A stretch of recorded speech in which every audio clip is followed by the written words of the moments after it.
hope I learned something from the stormy seas, from the brightest days, from the darkest nights,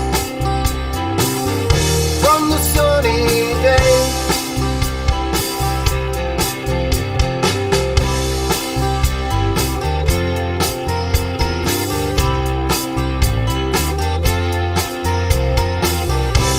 I hope you learned something.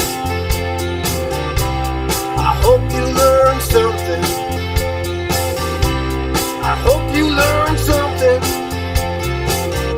from the stormy seas, from the brightest days, from the darkest nights, from the sunny days.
Hope we learned something. I hope we learned something. I hope we learned something from the stormy seas, from the brightest days, from the darkest nights, from the sunny days.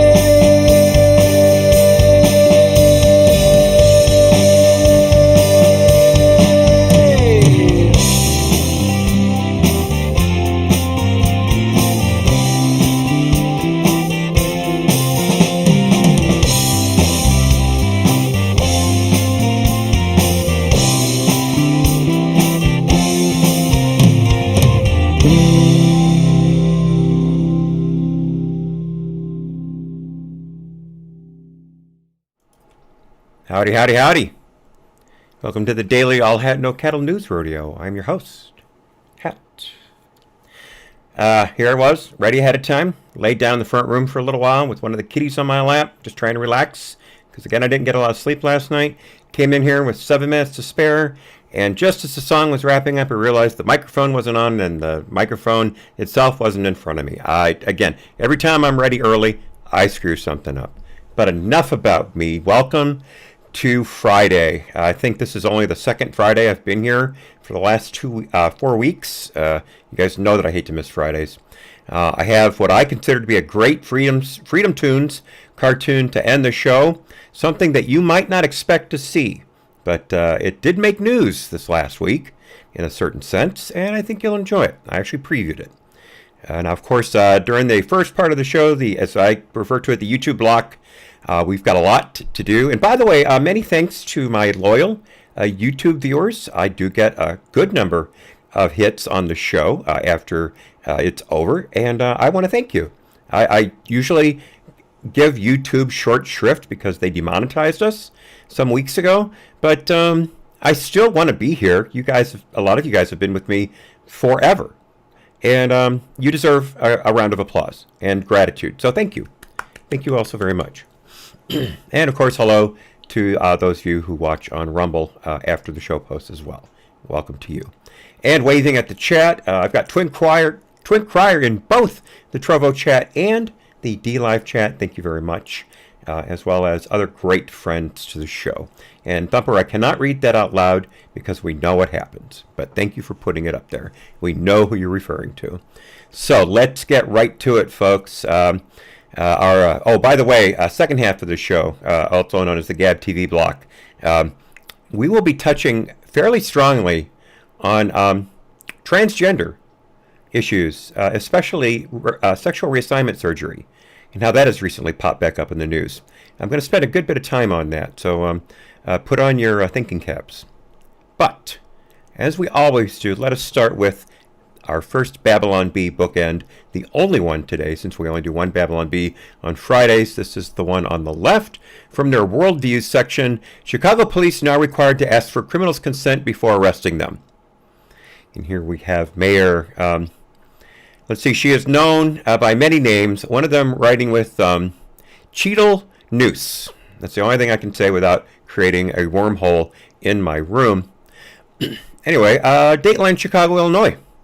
Mayor Lori Lightfoot has announced new rules for the Chicago Police Department, declaring that officers must ask for a suspect's consent before arresting him or her. While the city had previously announced that police officers would have to ask for permission from headquarters before chasing criminals, Lightfoot said that initiative didn't go far enough to address inequality in police work. Permission, she says, really should be sought from the criminal rather than the police station when putting anyone in custody. Quoting the mayor, "Before officers arrest any criminal, they will have to ask the criminal's permission.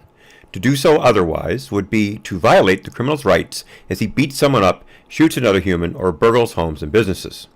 This is community policing at its finest, where the criminal is always right." Close quote. Police will have to get a permission slip signed by the criminal, ask them about their feelings, and inform them that they have the right to leave at any time for any reason at all. Should the criminal decide they would like to continue committing crimes instead of being arrested, the police officer will be forced to apologize and pay reparations for offending the victim. Welcome to Policing 2021, folks, the Babylon Bee. And, folks, they're right. They're right. I'd like to read Ray from the chat. Is that woman scaring the big man behind her? That's an excellent question, Ray. That big man behind her there does look to be in the midst of some type of fit, putting up his hands to perhaps ward off blows from Mayor Lightfoot. Grab her, she's got a knife. And Skullcram, they also didn't ask me before they arrested me either. They just put me in cuffs and walked me out of the office. But that's another story. Continuing along, my personal conceit, the market. As we all know, all three major indices went down almost a full % yesterday after 46 Asterisk announced almost doubling, in fact, in some cases more than doubling, the capital gains tax for anyone making over $1 million. That, of course, made people flee the market in droves because one of the places you make a lot of money is on stock sales and buys. And why should you make more money when you're going to lose more money? Once again, the Democrats have no concept of how economies work. They think that money is magic, and all you have to do is ask for more of it, and even more will be available.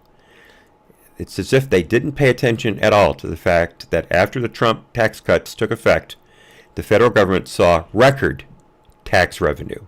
We did not lose tax revenue. We actually set, and I'll say it again, record tax revenue at the federal level.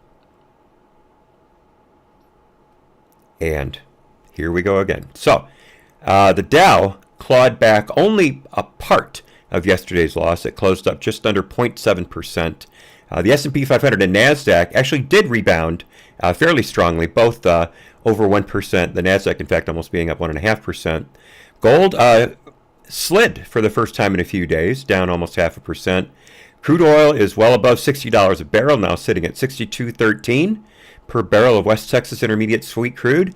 And Bitcoin is trying to make a rally. It has fallen from a high of around 65,000 just a few days ago It went down as low as 48,000 earlier today, and it is now solidly back above the 50,000 mark, currently at 51,069 and change.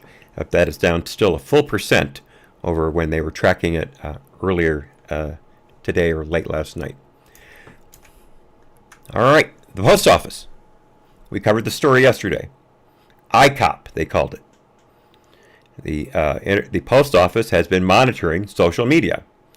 Now, we know this because a memo regarding these surveillance activities was released to a news organization yesterday. I believe it was Yahoo News that I reported it from. And we're all sitting there scratching our heads, wondering what the heck gives the post office the right to search our social media. The memo specifically listed Parler and Telegraph, labeling them right-wing sites, which of course means they support free speech. Neither Parler nor Telegraph make you pass a litmus test in order to sign up. They just ask you to follow the law as it's written in the Constitution and as free speech rights were determined by the Supreme Court. That's it. But according to the post office, they're right-wing sites. Now, they are also monitoring Facebook, etc., and they've been detailing certain calls to arms as they see it, regarding specifically the March 20 rallies that were supposed to be worldwide, as I said yesterday, protesting such things as 5G and COVID lockdowns. Well, the Congress has taken note, so we're hopefully going to get some answers here. There was a group of Congress critters who sent a letter to the Postmaster General, whose name is Louis DeJoy, and they want to know what the heck's going on. This letter came out from House Oversight Ranking Member James Comer, who's a Republican Kentucky, and House Judiciary, I always have trouble with that word, Judiciary Ranking Member Jim Jordan, Stud, Ohio, along with 30 other Republican lawmakers. Of course, we haven't heard from the Democrats. Why would we do that? Quoting part of their letter, if the reporting is accurate, ICOP raises serious questions about the federal government's ongoing surveillance of and encroachment upon Americans' private lives and discourse. The type of amorphous, broad mandate under which ICOP is allegedly operating is particularly troubling because it is unclear why the USPS, of all government agencies, and the only one devoted to the delivery of Americans' mail, is taking on the role of intelligence collection. And these lawmakers want a briefing from Chief Postal Inspector Gary Barksdale no later than April 28th, which I believe is next Tuesday or Thursday. Let me look at my calendar here. Wednesday, actually. I was on either side of it. As we call it in artillery terms, that's called bracketing. You shoot a little short, you shoot a little long, and the next one lands right in the middle. To Inquirer says in the D-Live chat, I love Telegram. I've never been on it. The only social media I really do is what you guys are seeing right now. I haven't posted on Parler in weeks, and I quit posting on Twitter altogether. I only maintain my Twitter accounts just so I can access stories as they pop up. But this is my social media right here, which is of course is plenty. I broadcast on up to 4 platforms a day, just not all at the same time. So I'm obviously have a lot of exposure. But I'm glad you're enjoying Telegram. Good for you. Good for you. Of course, USPS and House Oversight Chairwoman Carolyn Maloney, Democrat New York, both declined to comment. Now, the Postal Inspection Service, which is running, that's the law enforcement arm of the post office, they are not denying the existence of ICOP. A spokesperson told the Epoch Times, from whom I'm reading the story, that the post office, the inspection service, occasionally reviews publicly available information in order to assess potential safety or security threats to Postal Service employees, facilities, operations, and infrastructure. So how does that cover monitoring social media for anything? We've got the FBI for that, for crying out loud. So let's keep an eye on this and see if we hear anything next week. I'm looking forward to more information as it becomes available. All right, in the good news section of the program, all we hear about are law enforcement officers involved in deadly shootings being the bad guy. They're always the bad guy, no matter what happens. I mean, we literally had, and I hate to use that word, we literally had an incident of a girl about to stab another girl, potentially to death, within fractions of a second of that knife plunging into that other girl. And a police officer saved that girl's life by stopping the threat. Unfortunately, the girl with the knife died. That is a tragedy. It always is. Every death is a tragedy. I don't care if it's the hands of a police officer or another person. It still is. But we've got to keep our eye out on these cases when they're resolved. Because as we all know, all of the initial reports, especially the ones on social media, are false. We were told that Dante Wright was pulled over and killed because he had an air freshener in his car. That, of course, is completely false. Dante told his mom, whom he called on the phone when he was pulled over, that he was being pulled over for his air freshener, when in fact he was pulled over for having expired license tags. And then Dante Wright went and got himself shot. That's all there is to it. By the way, Minnesota had a moment of silence for him, I believe yesterday, or the day before during his funeral. The governor instituted a statewide moment of silence for Dante Wright because we elevate the criminals in this society. But we have good news regarding a tragedy, again, back in January. I don't know why I said November. This happened in Oklahoma. And it involved a shooting with Nathan Ronan, who's with the Lawton Police Department. I know Lawton. I have been to Lawton. And he fatally shot a gentleman by the name of Zontarius Johnson on January 17th. I'm not making that name up. Zontarius. Zontarius. Zontarius. Could be Zontarius for all I know. But Mr. Johnson was shot by Officer Ronan back on January 17th. And it has been shown that Officer Ronan had every right to make that shot. Now, in case you may not know about this, Mr. Johnson was at a place called the Lavish Lounge in Lawton. And he was having a birthday party. It was his 24th birthday. And a fight broke out, and Johnson and other people went outside and started shooting at each other. Officers arrived after Johnson had fled the scene, and the officer, or was fleeing the scene, I should say, and Ronan started to pursue Johnson on foot, was yelling at Johnson to stop, and Zontarian kept running. Ronan had a body cam on, so it's recording the chase. As they proceeded down the road or whatever, Johnson stopped and then was turned and reached for his waistband as he went to face the officer. Johnson was shot, went down. A handgun was recovered on Johnson, right there at the scene. So the officer, and I'm quoting, the officer can be heard on the body cam yelling, "You better stop, drop that."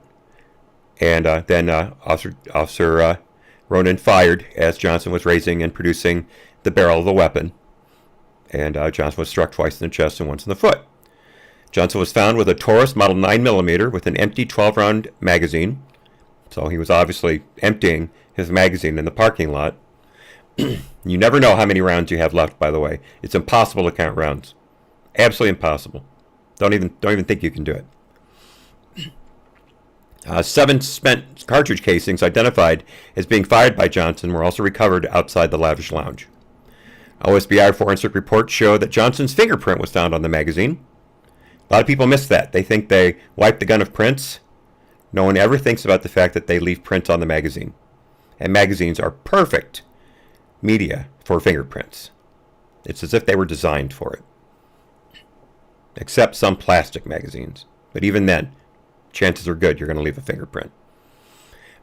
And that's it. Now, equal time, Johnson's mother, Meoshia Gray, I'm not making that name up, Meoshia, says that she thinks everything that came out was a lie. I'm quoting her, "Everything I feel like they said was a lie." So she does not believe the Comanche County office. She does not believe the police report. So We seem to have an end of that, but Robert West, Johnson's grandfather, said that Johnson was running for his life, and the officer should not have pursued him on foot in the first place. Quoting Johnson's grandfather, "We're going to keep coming at you until y'all fold." Whatever that means. But again, an officer did his job. There was a thorough investigation. The system worked.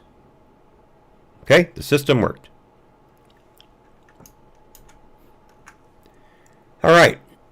Now, going from a hero officer to an officer who we were told was a hero and then turned out not to be, at least not to the extent we were initially led to believe. And I am unfortunately referring to Capitol Hill Police Officer Brian Sicknick. You remember, Officer Sicknick was reported dead after the January 6th Capitol riot. We were first told he died that day. And then we were told that he died of blunt force trauma to the head. And then specifically, according to the New York Times, that he was beaten by a protester, a rioter, if you will, with a fire extinguisher. Horrible, horrible tragedy. Murder. Complete out and out murder. Officer Sicknick lied in state inside the Capitol Rotunda. I believe that's the first Capitol officer ever to receive that honor. And Officer Sicknick's brutal murder, as we were told, was referenced time and time again during the Trump impeachment, the second Trump impeachment. And we heard quite early as February, that Sicknick, I don't know where that came from, Sicknick did not die from blunt force trauma to the head, that the medical examiner, who had yet to release a report, had said that there was no evidence of any trauma to anywhere on Sicknick's body. Yet the media kept running with the story that he'd been beaten with a fire extinguisher. And then Officer Sicknick's family came forward, his mom specifically, and said, "We think he died of a stroke." But they won't tell us anything, referring to the D.C. medical examiner's office. So we just found out, not but a few days ago, that the official rule of death was at least 2 strokes at the base of his brain. The vertebral arteries that feed the brain, they collapsed under a stroke, 2 strokes at least, and Officer Sicknick died. The day after the riots. It was also determined that Officer Sicknick did not suffer any ill effects from the bear spray that he was reportedly sprayed with. And there are at least 1, if not 2 people under arrest right now for spraying Officer Sicknick with bear spray. That seems to be on video. Very good, Skullcram. Very good. That's an excellent reference to a great, great vaudeville routine. Thank you so much. Yes, don't have to call me Johnson. But we've got some people asking some serious questions about this narrative. Finally. Right now, it's only one, and that's my senator, my favorite senator here in Wisconsin, Ron Johnson. And Senator Johnson has written a letter to Acting Capitol Police Chief Yogananda D. Pittman. And I'll quote part of it. "The death of any police officer is a tragedy, and the use of any officer's death for political purposes or to create a false narrative is reprehensible and disrespectful to the officer's family and the officer's memory." So Johnson also wants to know why USCP did not stop the press from continuing to report the fire extinguisher narrative when they had at their ready information that did not support those facts at all. In fact, completely disabused those facts as they were presented to us. Johnson suggested, by the way, this is an article from justthenews.com, of course, a great source. You got to go there. Johnson suggested the initial police statement and erroneous reporting led to false reports in the public. And Johnson continued, This finding raises more question about what USCP knew and what actions USCP took to confirm certain facts regarding Officer Sicknick's death before it released its January 7th statement. Johnson wants to know several things, including why USCP's initial report of Sicknick's death was so wrong, why it wasn't corrected sooner, and whether the USCP's Internal Affairs Unit has been asked to investigate the initial inaccurate reporting, along with several other questions. I didn't see in this article how long Senator Johnson has given them to reply to his request, but we do have to keep following the story. There is much more yet to find out. We still don't know the name of the officer who shot Ashley Babbitt. We just know that firing through a door and striking an unarmed woman in the neck is not considered a chargeable offense, according to Capitol Police. So we've got that going for us. By the way, in case you're keeping score, Ashley Babbitt was the only person murdered on January 6th. Period. All right. Speaking of January 6th, unfortunately, we've been talking about how the government has completely overreacted to that event. They've been calling it an insurrection, the first insurrection in history where no one had any type of firearm. I think only a few people even had knives.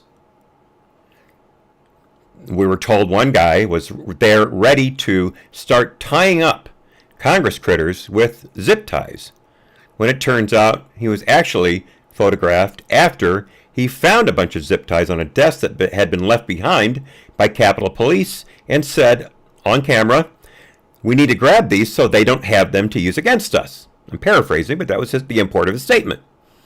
Yet we were told he came there specifically armed to hogtie Congress critters.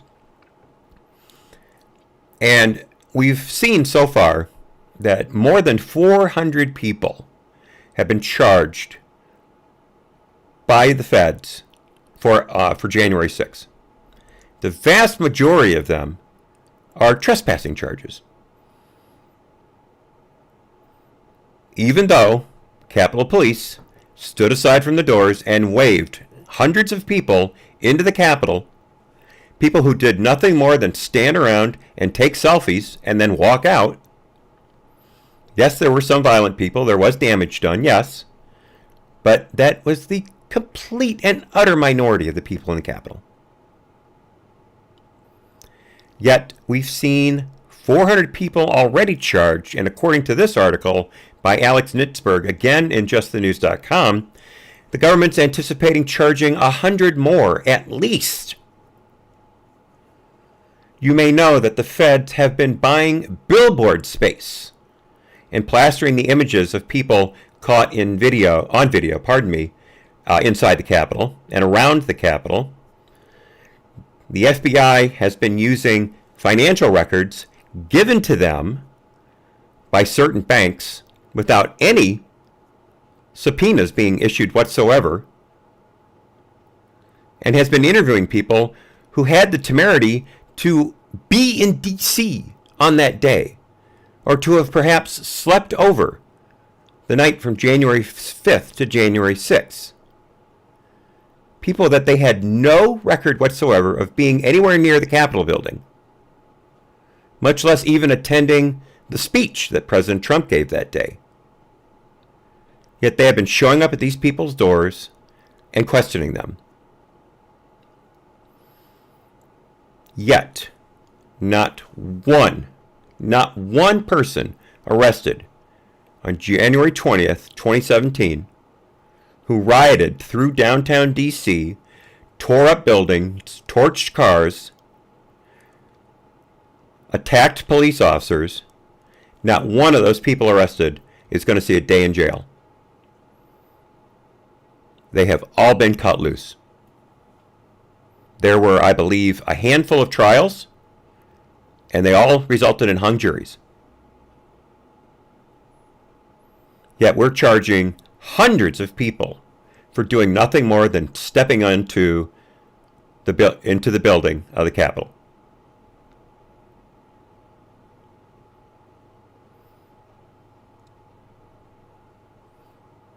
I am enraged. I am absolutely enraged at this double standard. How many hundreds of people have been cut loose out of Portland arrests from last year?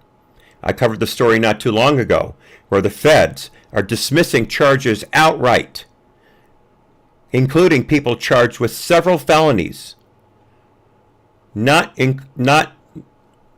excluding harm of a federal officer. And they're not going to see a day in jail. They're getting community service and deferred adjudication, meaning if they don't do anything wrong for a certain period of time, there won't even be a record of an arrest on their system. It'll be as if it never happened. Yet we've got over 500 people now being charged for no more, really, almost all of them, no more than trespassing on federal property. Probably going to charge them for not wearing a mask. But it's getting worse. A couple of Proud Boys have lost their ability to stay out of jail awaiting their trial. Now, I don't know any Proud Boys, okay? I've never been one. I've usually been on their side because they're the only ones who would protect our people from the riotous and injurious Antifa and BLM quote-unquote counter-protesters who would always show up to announce rallies and attack people who were there to, say, pray or recite the Pledge of Allegiance because they're fascists, we're told. In fact, this article from the Sun-Times, written by Michael Newselman, of course, a archive, not on the Sun-Times site itself. I lost my train of thought. Let's see. Oh yeah, anti-fascists. The Proud Boys would fight. Now, sometimes the Proud Boys would seek out Antifa and beat them up. I don't agree with that. I do not agree with that. You should not go looking for a fight. That's what they do. But it seems that there were some Proud Boys who were communicating with each other on attacking the Capitol in some way, January 20th. January 6th. Sorry. And two of them had been out since their indictments on March 10th, but a district judge named Timothy Kelly, according to evidence that we have not seen, has decided that they are dangerous to their communities and no conditions for the release could be adequate, quote unquote. So they are now in jail and cannot leave until their trial. And again, we have no actual evidence presented in the open about their sudden escalation of being dangerous in their communities. Quoting Judge Kelly, the two men are dangerous and no conditions for the release could be adequate. The judge said one of them, the gentleman named Biggs and Nordian, quote, facilitated political violence, unquote, even if they weren't armed and didn't assault anybody on January 6th. Kelly overruled another federal judge in D.C. who had ordered pretrial home confinement for Nordian. Biggs was freed after his initial arrest in his home state of Florida. Justice Department prosecutors initially didn't seek to keep Biggs jailed, but last month asked for his pretrial release to be revoked, saying new evidence shows he poses a, quote, grave danger, close quote, to the community.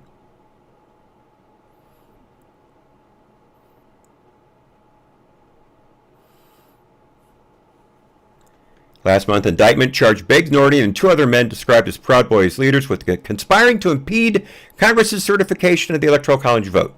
Other charges include obstruction of an official proceeding, obstruction of law enforcement during civil disorder, and disorderly conduct. Notice there is not one assault charge in any of that. This is basically civil disorder. In fact, it says right there, obstruction of law enforcement during civil disorder. No one from Antifa or BLM was arrested and held accountable, ultimately, from January 20th, 2017. But these guys are not only having the book thrown at them, they're not even allowed to stay out of jail until their trial because of evidence that we haven't seen and are probably not going to be allowed to see. This double standard cannot stand. I understand that the feds are looking at all of these hundreds of charges that have been filed and are quietly seeking to dismiss some of them or at least get low-end plea deals where someone will pay a fine or perhaps serve a couple weeks in jail. But they're still attacking anyone they can find. And they are looking hard and deep. And it ain't over yet. It's not going to be over for a long time. But what happens if you're BLM and you storm into the Oklahoma State Capitol building while the state assembly is in session, take over the gallery and start screaming and disrupting the proceedings? That would seem to me to be something akin to what I just described that these Proud Boys have been charged with: disruption of a civil proceeding, and they were asked to quiet down and leave. Nothing happened. Nothing happened.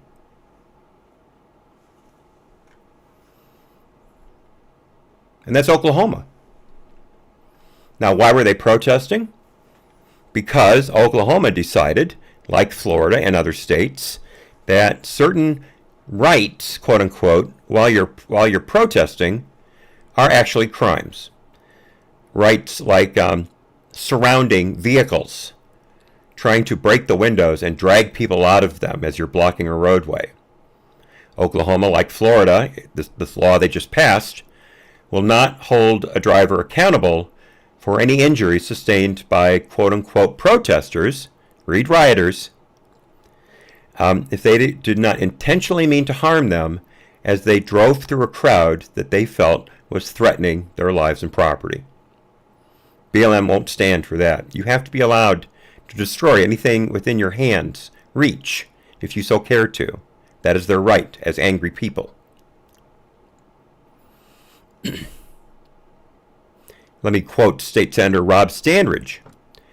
"You can protest all you want, I encourage that, but once you start throwing things at people's cars and trying to break their windows and pull them out of the car, it's no longer a protest, it's what you call a riot." There was also a bill passed during the same session prohibiting transgender girls from competing in female sports. That passed the House by a 73-19 vote. So there are 19 idiots in Oklahoma. Probably from Oklahoma City. That's a strange town. But BLM isn't just mad at Oklahoma and Minnesota and Ohio and everywhere else. They're specifically mad at Joe Biden. They're fed up with Joe Biden. I teased the story for the YouTube thumbnail. Black Lives Matter is saying that communities, quoting, are being terrorized at a greater rate under Biden than under Trump. Yeah. According to BLM, things are worse now for them than they were last year. Now, they're citing some of the laws I just described as being anti-BLM, which means BLM are rioters. There's no other way to parse that. They're also upset over a particular act that's been around since the Clinton administration that allows the federal government to sell surplus military equipment to law enforcement from state and local levels. BLM calls that militarization of police. You can make an argument for that. Does Bexar County need a couple of Bearcats? Heavily armored vehicles. They're basically impervious to mines. I don't know. Maybe, maybe not. If I was rolling up on an active shooter situation. I might want one. That would be nice. But we've also seen them misused. We saw the incident last year at a Texas church where the county sheriff rode up in an up-armored Humvee with a machine gun mounted on the pintle through the hatch, manned, and pointed it at a congregation as they were being shooed out of the church, being arrested for violating Communist Chinese Party virus lockdowns.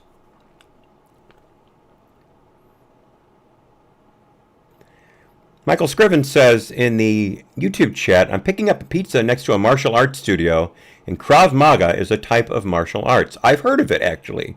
I don't know anything about it, but I have heard of Krav Maga. It may be, I think, Israeli, actually. But I'm reaching here. I know very little about hand-to-hand defense. But I think Krav Maga is Israeli. If not, it's South American. One of the two. How far apart can you get? Once again, bracketing, folks. Shooting short, shooting long. Maybe in the middle I'll get a hit. Black Lives Matter is also protesting, quote-unquote, weapons of war being allowed on American streets. Which means anything that people can use to defend themselves. I don't know if you guys saw the video from last week, but there was a dash cam footage of a trooper, I believe it was in North Carolina, pulling up on the scene on a dark road in the middle of nowhere, and a guy with dreadlocks comes off from the side of the road, aiming an AK-47 with a 40-round banana magazine in it. Although, for some reason, people with AKs call them banana clips, technically, although they're magazines. But that's the common parlance. And it's just blasting away at the car. Blasting away at it. Somehow the officers were able to get out of that without getting shot. Seriously, a couple of them were wounded by this guy. And they wound up taking him down. But it's on video. You can find it very easily. Just Follow Freedom says they want to cancel the amendments. I agree with that completely.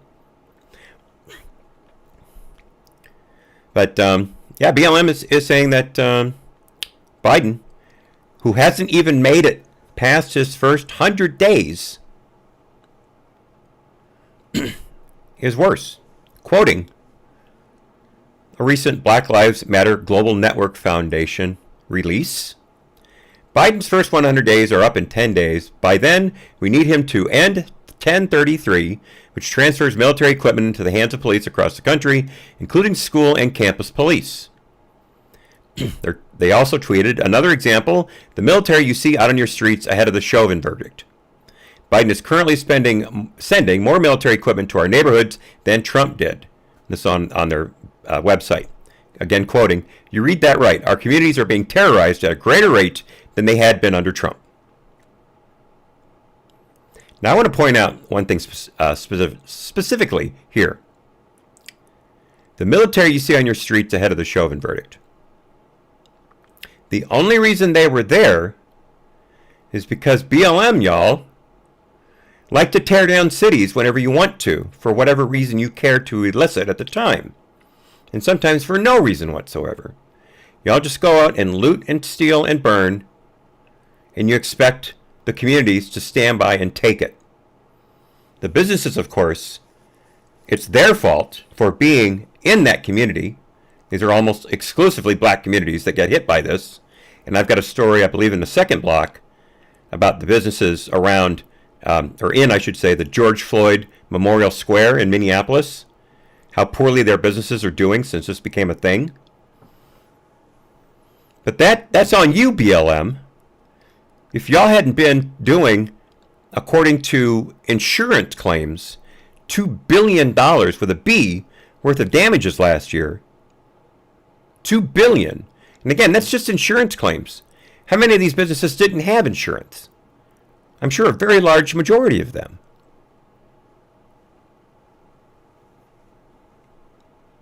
I'm sorry, a very large percentage. Pardon me, I didn't mean to do that. Very large percentage, not majority.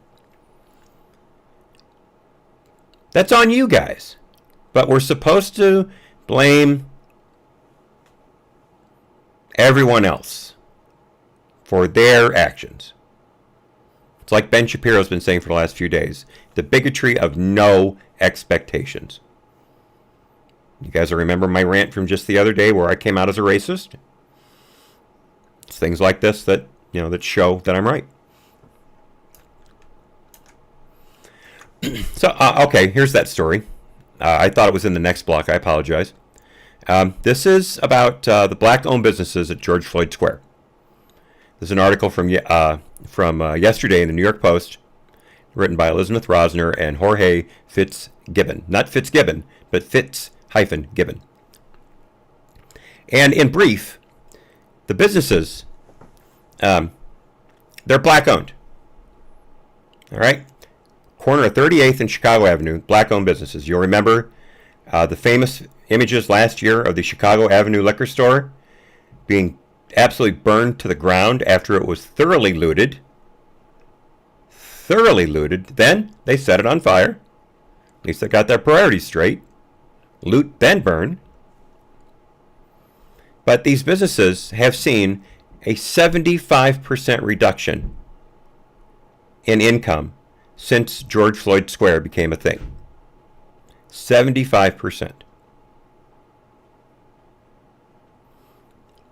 One shopkeeper is afraid to let his full name be used because he's afraid of reprisals from the gang members and BLM thugs who hang out in the square, quote unquote, keeping order.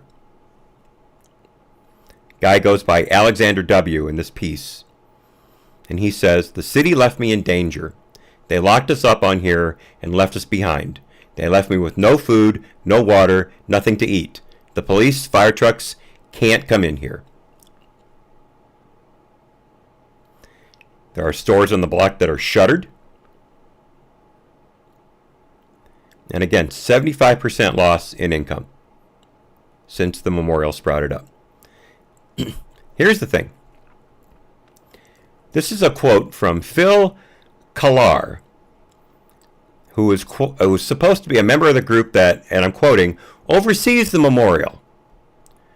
And Kallar says that the merchants' complaints are part of a, and I'm quoting, false narrative. False narrative.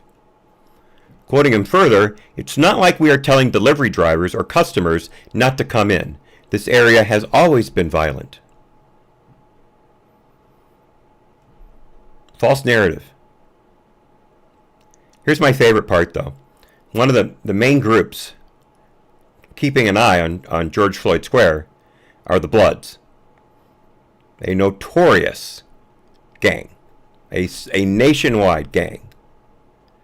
And here's Kallar's description of the Bloods. "They keep us safe in their own way." Kallar is saying counting on violent criminals to keep the peace is his idea of good community outreach. Now I saw one quote, here it is. This is an employee of Giant Express Laundromat. He's talking about the square. Quote, "No one absolutely knows who runs this. It's like a union. One person is selected as a leader one week, and if they're not fit, they get thrown out." He added, "The black and white community now made this a hangout place to come and grieve. There should be a memorial, but something has to be done." The police said some time ago that they were going to reopen George Floyd Square, and they've yet to come in. They promised, but there's absolutely no dateline as to when that's going to happen. So I want you to look at this picture right here. I'm going to blow it up as much as I can. You see this checkpoint? Concrete barricades known as Jersey bumpers, in case you wondered. And a little guardhouse here in the middle. That wasn't put up by the city. None of that was put up by the city. This was put up by the people, quote unquote, in charge of George Floyd Square. But we're supposed to believe the guy who says that no one's being told they can't come in and out. This looks like Checkpoint Charlie between the U.S. sector and East Berlin. I mean, they built a freaking guardhouse. And as you can see, there's only one way in and out. They blocked the entire road except for one lane. And they have a rolling vehicle gate on that side. So the only way you're going to get through is if they let you through.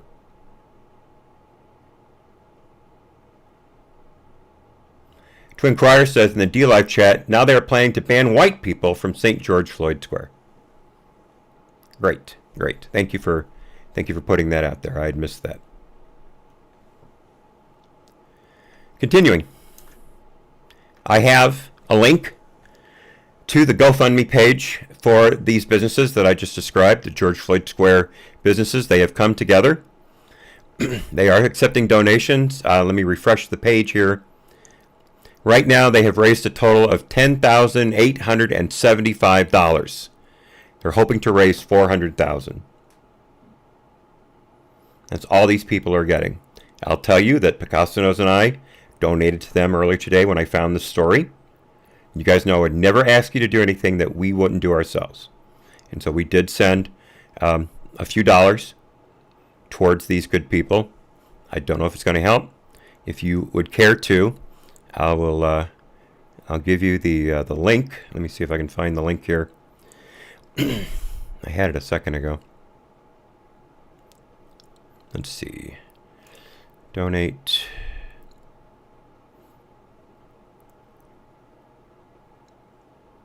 Here we go. Pardon me for the delay like that. I had a page pulled up where I could access the link easily, but for some reason I lost it. So there's the link in YouTube. There's the link in D-Live. Pardon me, Trovo. Sorry, D-Live. I didn't mean to make you look and not see it. And here is the link in D-Live. So all three sites have that. Go to it if you can. I normally avoid GoFundMe since they are very, very rude as to who they allow and not allow to raise funds. We've seen them yank the rug out from under a number of causes, even with hundreds and hundreds of thousands of dollars already raised.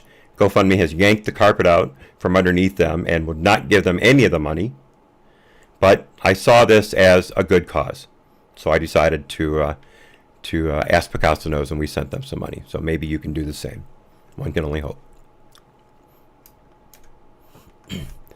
All right. But plenty of white people making money, especially if you're part of the 46th Asterisk administration. Excuse me, Liquid IV. And hey, Laura, nice to see you. Welcome. Glad to see you. We were told that this would be the most transparent and honest administration ever. You know, the liars from the Trump administration are all gone. We're hounding them on social media. We're trying to get them stripped of any ability to get a job after they left the administration because we're all about unity. But we're going to do things right. Our children are not going to profit from our being in charge, even though somehow Hunter Biden wound up getting a huge book deal when his father was the shoo-in to be the Democrat candidate for president in 2020. I don't know how that book sold, by the way. I have no idea. And we, of course, have seen just yesterday, I believe, memos written by Hunter to business associates, including Devin Archer, his friend, who also sat on the board of Burisma and raked in millions of dollars over the course of several years. We saw him capitalizing on his father's dealings with China to try and build SeaWorlds in China. Not just one, a number of SeaWorlds in China. It was all Hunter's idea. He also wanted to have China build a sports complex here in the U.S. But as we've seen, ever since this administration started taking office, they are packed full of cronies who have been lining their pockets thanks to their insane policies left and right. Perfect example, Jennifer Granholm, who somehow got tagged to be energy secretary. I don't know how. She must have been the person on her block who led the recycling campaign. That's got to be for this administration. That would give her high marks as being an expert in her chosen field. Jennifer Granholm. I got an article here. This is from Breitbart, the dreaded Breitbart, by Charlie Spearing. Energy Secretary Granholm has millions of dollars in stocks. No, I'm sorry, millions of stocks. Not just millions of dollars, but actual millions of stocks, individual stocks, in a green business that her boss, 46 asterisk, right here, 46 asterisk, her boss has been promoting. In fact, the president, Hong Kong, and Harris visited a manufacturing plant of this business, and their stock went up a lot just from that visit. And Jennifer Granholm made bunches of dollars, millions and millions of dollars, just from that visit. Why is she still invested in that company? Because she has, under her agreement when she took office, 180 days to divest herself of these holdings. 180 days. Meanwhile, she is raking in millions from the very businesses that this administration is promoting. Not just the energy sector as a whole, but the specific business she has all this stock in. Let me give you the details. Granholm still owns up to $5 million in stock options in the electric vehicle battery producer Proterra. And this is according to her financial disclosure. Okay, this isn't some anonymous leak from the basement of OMB. This is her records. Quoting the White House, Granholm was still, quote, in the process of selling off her stock in the company. And they added she would sell it, quote, within the 180-day window permitted by the ethics agreement. On Tuesday, Biden conducted a virtual tour of Proterra to highlight batteries and electric vehicles as part of his $2.5 trillion infrastructure plan. After Biden's visit, shares in the company spiked after he highlighted the need to boost federal spending on green electric vehicle technology. On Monday, Harris traveled to North Carolina to visit Thomas Built Buses, a company partnered with Proterra to electrify school bus fleets. Granholm also championed the electric vehicle industry during an appearance in the White House press briefing in April. Quoting the secretary, "It is a huge distance that we've traveled, and so much of that is thanks to the decision by the federal government to invest in saving the backbone of the manufacturing industry, which was at that point the electric or the vehicle industry."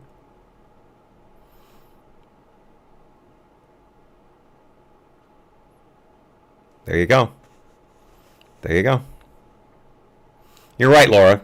Many SeaWorlds in China would make sense. They have many high density population areas, so they would be interesting attractions. My thing, though, would be a couple. First of all, how are you going to stock them?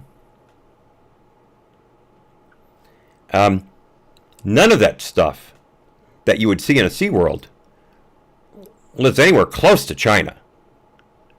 None of it. It would all have to be shipped in or flown in from thousands of miles away.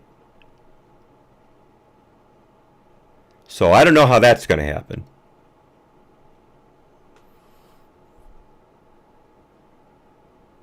And the other thing is, would they be popular? I don't know.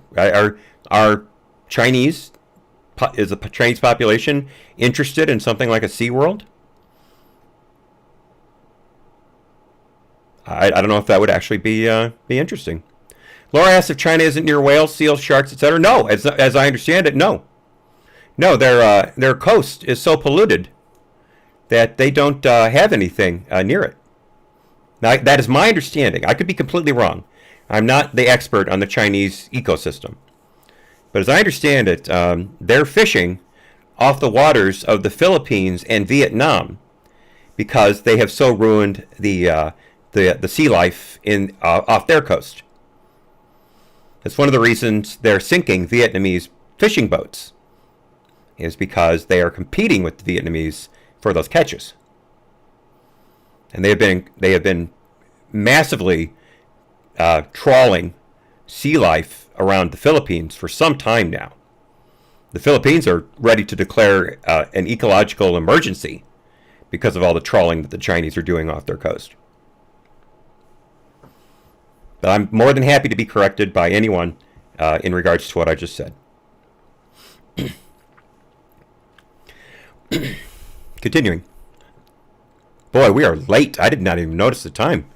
Where's my phone? Where's my phone? I must have left my phone in the other room. No wonder I didn't notice the time. All right. We're going to have to end it here. I do want you to know, though, that people are speaking up against CRT, critical race theory, across the country. Real quickly, there's an Ohio man, article here from the Epoch Times, written by Luke Rosiak, one of their investigative reporters. An Ohio man has sued the Ohio State Board of Education. For some reason, the Board of Education decided last year that if you wanted to voice your concern during public commentary on their wanting to initiate CRT in the Ohio school system, if you were against it, you weren't allowed to speak at the hearing. That was ruled without a vote in November of last year, and it has continued to this day. So that they're now being sued in federal court for constitutional violations. I believe First and 14th Amendment violations. I also have an article from Australia, about Australia. This was also from Breitbart by Kurt Zindulka, real quickly. 5- and 6-year-olds were helped to make BLM posters, including Stop Killer Cops and Pigs Out the Country. This was in New South Wales. It's some alternative school that doesn't have classrooms and it doesn't have grades. And they're saying at least one teacher basically brainwashed these kids, that's a quote, into writing these signs. I couldn't get to the original story. It was in the Daily Telegraph, the Australia's Daily Telegraph. I tried to pull it up on archive because I have a big problem with the Daily Telegraph. I used to be a subscriber to them, but they wrote an incredibly, horrifically lying piece of crap about gun control in America. It was filled with every Bloomberg talking point you could think of. There wasn't a shred of actual fact in it. And I canceled my subscription and I wrote them a scathing letter. God bless Thumper. Be good. Enjoy. I'll be on tomorrow morning, by the way, 9 o'clock Eastern. But so there's been a huge outcry over these posters, and we'll have to see what happens from there. But right now, the teacher's under investigation. And real quickly, Alexei Navalny is ending his hunger strike. I wanted to make sure I got to this. Again, I realize YouTube we're going long, but this is important. You'll know that Navalny has been on a hunger strike for 24 days. He originally started it because he said that the Russian authorities would not allow his own doctors to examine him. He was complaining of severe back pain and numbness in his legs, and he could not get anything except prison doctors to look after him. And since he is considered an enemy of the state in Russia, he certainly wasn't getting the best of care. So he started a hunger strike, and as of today, he has ended it.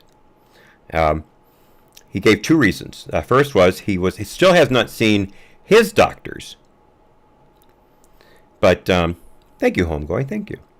He still has not seen his doctors, but he did see some independent doctors who are not associated with the prison system, and he feels that is an excellent start.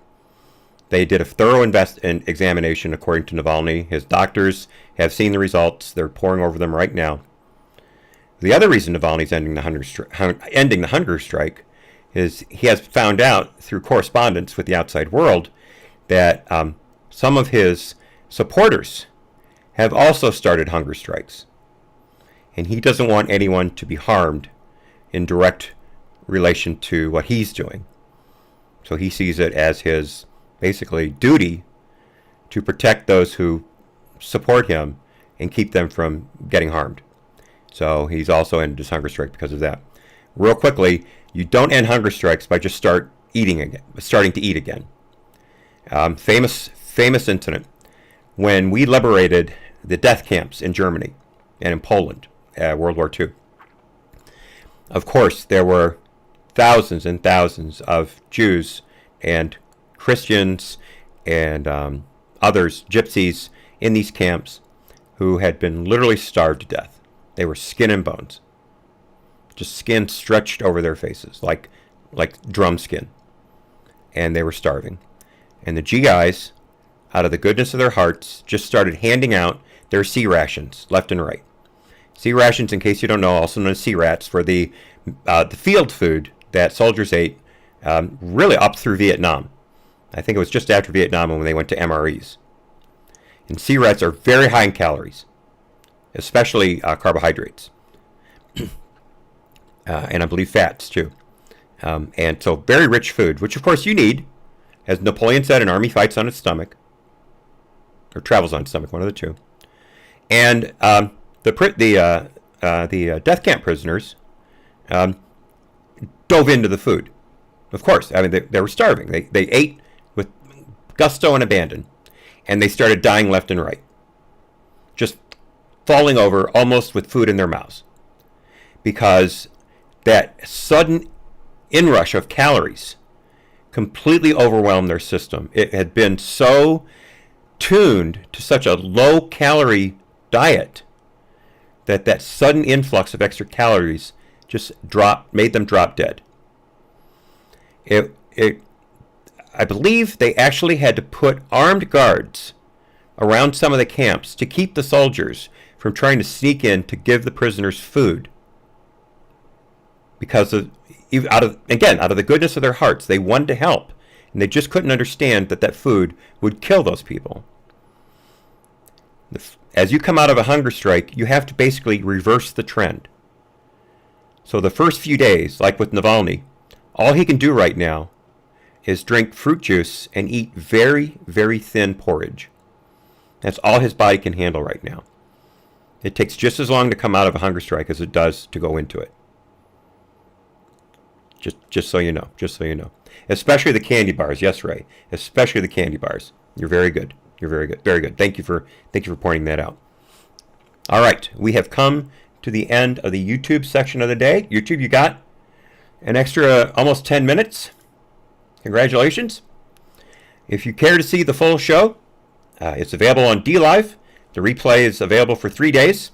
Of course, the live show is always here for you. We go the full 2 hours on DLive and on Trovo, dlive.tv/AHNC, as you see on the screen. And of course, the DLive app, an excellent app, is available for your iPhone and your Android. No problems there whatsoever. I do upload the second half of every day's show to my Gab TV account, Gab TV AHNC hat, and also to my Rumble account, which I believe is just AHNC. Just search Gab TV or Rumble AHNC, and you'll find me. The Rumble account goes up later. I upload to Gab TV first. Gab TV has insane upload speeds, so I get that out of the way quick, and then I upload to Rumble. Used to be the other way around. I figured out I was doing it backwards. All right, so bye, YouTube. Thanks for being here. Michael, I hope you got home just fine. God bless. And we